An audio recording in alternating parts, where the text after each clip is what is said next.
Today we're going to be talking about modifiers. In this PowerPoint, you're going to be taking on the role of a detective in your search for the misplaced modifier. As you learn what a modifier is, you're going to be putting a special focus on learning how to spot them and spot when they're out of place. So let's go ahead and go through this. This is an interactive PowerPoint, so you need to be going through it on your own with me. I will give the answers as I go through it, except for the last section. You'll have to get those answers by coming to class. Turn this in for a grade. Let's start with what's a modifier. A modifier is a word or group of words that modifies or changes the meaning of a word or group of words. Okay, so in short, it changes the meaning of something in the sentence. I won the game is different than I almost won the game. Almost is our first modifier. It changes the meaning of won. There's a difference between winning and almost winning, but there's also a difference between almost winning and losing. Almost won has a completely different meaning than won or lost. Part 1. Limiting modifiers. Some modifiers limit the amount of something.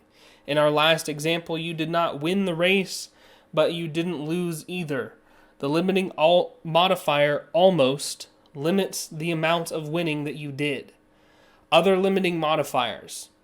It was just a prank. Just modifies prank.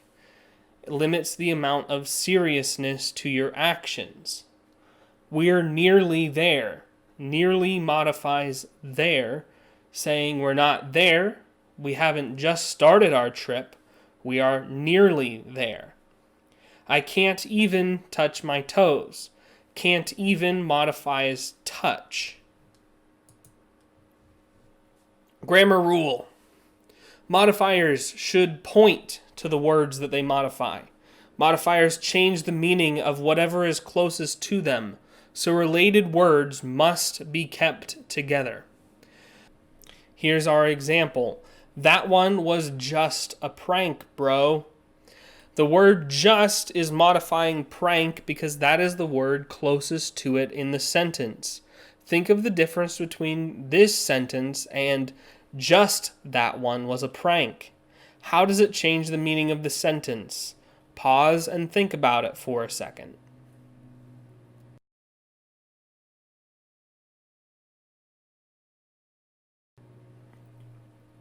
If we move the word just to the beginning of the sentence, it's now modifying that one instead of prank. Now we're saying that only the one was a prank and the rest were not. All right, detectives, you have a task ahead of you. I need you to find the limiting modifier in the following sentences. Place your magnifying glass under the modifier. Point your arrow to the word being modified. Here's an example. I go to the library almost every day. Almost is our modifier, so the magnifying glass is underneath of it. Every is being modified by almost, so it is being pointed to. Almost changes the meaning of every day. Instead of 7 days a week, almost every day means 6 days a week or 5 days a week. Try this one on your own. We ran nearly 100 miles. What is the modifier in this sentence? Pause and think about it. The modifier is nearly. So we need to click our magnifying glass and drag it underneath of the word nearly. Now we learned that the modifier nearly is going to modify or change the meaning of whatever is closest to it.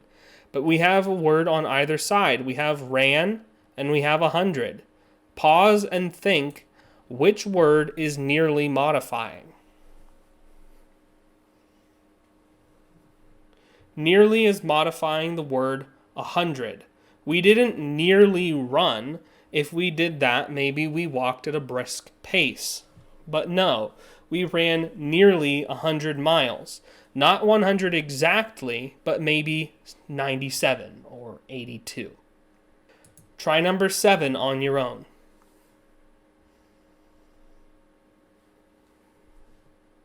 The answer to number 7 is only for the modifier and chips for the word being modified. If you're in group A, your PowerPoint might be slightly different and have the word 3. In this case, the word 3 is being modified. Try number 8 on your own.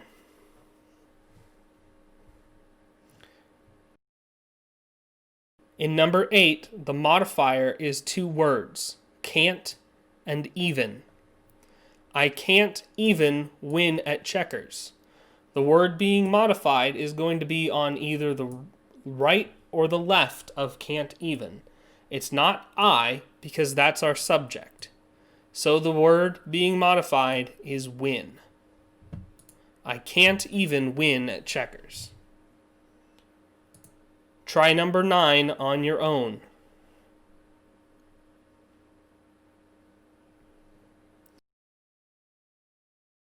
In number 9, the modifier is just. The word being modified is a kid. Slide 10 will give you the answers if you need to see them again. Part 2, adding new information. Most of the modifiers so far have been single words. A clause or phrase can also modify. Clauses and phrases are groups of words in a sentence that add extra details. Here's an example. Traveling by airplane, we made it there in 2 hours. The underlined words are a clause, and this clause is also a modifier. It changes the meaning of the bold part of the sentence. This modifier adds the detail of how we made it there. How did we get there in 2 hours? We had to take a plane. When a clause or phrase modifies a sentence, it answers the questions on every detective's mind. Who, what, when, where, why, and how. All right, detectives, you have another task. I need you to decide what information the modifiers are adding to this sentence. Pay attention to what's bolded and what's underlined. Your modifiers are underlined. The stuff being modified is in bold. After playing the new game, Martin thought it was boring. After the new game modifies the part where Martin thinks that it's boring. It's answering one of the essential questions, and the question it's answering is when. When did Martin decide that the game was boring? After he played it. So we take the word when from our box on the right and move it up to the top. Let's try the next one together. There are footprints in the snow. In the snow is modifying footprints because that is closest to it. Is in the snow telling us whose footprints they are? No. Is in the snow telling us what the footprints look like? No. Is in the snow telling us when the footprints got there? No.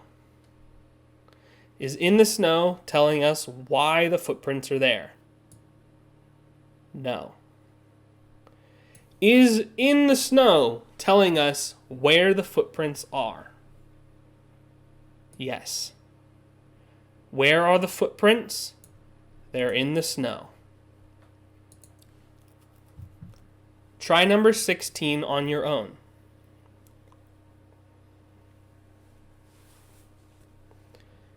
Number 16 says, the friends we occasionally met for coffee were nice people. Occasionally means sometimes. It's a unit of time, so the answer is when. Try number 17 on your own. Number 17 says, the friends we met for coffee were occasionally nice people. Think of the difference between this one and the last sentence, where we occasionally met, now they are occasionally nice.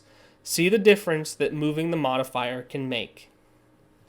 Occasionally is still a unit of time, so this is still telling us when we met them. Try number 18 on your own. Number 18 says, in his biography, which is a type of book, Myers discusses how F. Scott Fitzgerald wrote using symbolism. The rest of the sentence tells us who Myers talked about, but the modifier does not. So who is not the answer. We do know what he was writing about, the symbolism, but the modifier isn't what tells us that. We don't know when he wrote this. We don't know why, but we do know where. Where did Myers write his discussion? He wrote it in his book.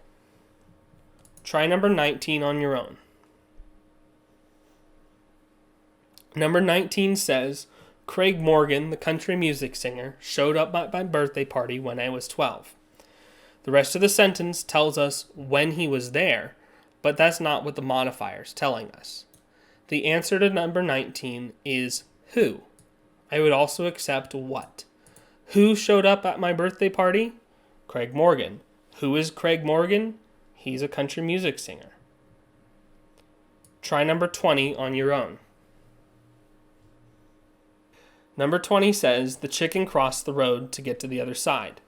Is the other side telling us who crossed the road, what crossed the road, when, why, where, or how? The answer is why. Why did the chicken cross the road? Our modifier tells us to get to the other side. Try number 21 on your own. The answer to 21 is when. When should you get tested for COVID-19? Immediately. Try number 22 on your own. Number 22 says, the folder with the purple stickers on it belongs to Todd. We know who it belongs to, but the modifier is not what's telling us that. With the purple stickers on it tells us what folder belongs to Todd. What folder is Todd's? The one with the purple stickers. Use 23 to help you get the answers again if you need them. Part 3. Misplaced modifiers. Putting a modifier in the wrong spot in a sentence can cause a lot of confusion and even change the meaning of the sentence. We call these misplaced modifiers. Consider the difference between the following sentences. Before the Civil War, all blacks in the South were not slaves. Versus, before the Civil War, not all blacks in the South were slaves. We've only moved one word, the word not. Not is a modifier. In the first sentence, it's modifying the word slaves, but we intended for it to modify the bolded section, all blacks in the South. Once we move it, now it says that not every one of them was a slave, which is true. There were some that weren't. The first sentence is a lie. There were many pictures of comedians who performed on the walls. On the wall, there were many pictures of comedians who performed. In the first sentence, it sounds like the comedians who performed here were on the walls at the time. Unless they were all Spider-Man, that can't be possible. The second sentence shows us that it is the pictures that are on the walls, not the comedians. Again, we only moved the modifier, on the walls. The soccer player returned to the clinic where he had surgery in a limo. The soccer player returned in a limo to the clinic where he had surgery. In the first sentence, the modifier tells us where he had his surgery, the back of a limo. But we know that that doesn't make any sense. When we move the modifier next to returned, it tells us how he got back to the hospital. Once again, we've only moved the modifier. But since the modifier changes the meaning of whatever it's closest to, we've completely altered this sentence. Alright, detectives, you have another task. I need you to rewrite these sentences with the modifiers moved. Do not do anything other than move the modifier. if you try to rewrite the entire sentence, you're going to have a hard time. Here's an example. They must not have noticed. The way it's written, the word not is modifying noticed. But in English, we don't do it that way. We have to have not modifying have. They must not have noticed. The only word that moved is the word not. Try number 28, 29, and 30 on your own. After each question, look at slide 31 to see if you got it right. If you had trouble with them, let me give you one more trick you can use. Remember that a modifier needs to be next to the word that it's modifying. So by simply moving the word that's underlined next to the word that's bolded, we fix the entire sentence. Instead of only when 2 years old, now we say when only 2 years old. Instead of frustrated, all the students' notebooks were reorganized. Now frustrated is modifying students. All the frustrated students' notebooks were reorganized. In the third one, the children were on the paper plates until we moved the term paper plates closer to sandwiches. Now we know that the sandwiches are the ones on the paper plates. Part 4, dangling modifiers. If you see a modifier in a sentence and don't know who or what it is modifying, that's called a dangling modifier. To fix a dangling modifier, add a subject next to it for it to modify, or make sure it is modifying the correct person or object by being as close as possible to them. Dangling modifiers can either be modifying the wrong person or modifying no one. In this case, we're modifying the wrong person. It says, after deciding to join the Navy, the recruiter shook Joe's hand. The dangling modifier is pointing to the wrong person. The recruiter is not the one joining the Navy. Joe is. To fix this, Joe needs to be kept next to the modifier. Remember, modifiers modify whatever is closest to them. After deciding to join the Navy, Joe shook the recruiter's hand. Now, Joe is the one deciding to join the Navy. This is what it looks like when a dangling modifier is pointing to no one.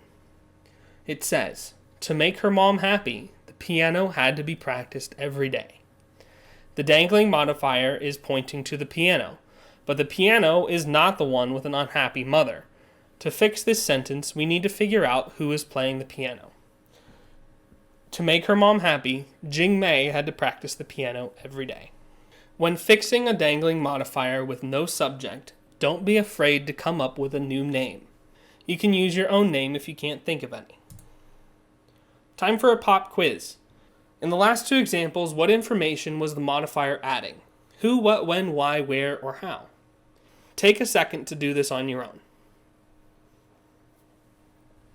The first one tells us when Joe shook the recruiter's hand.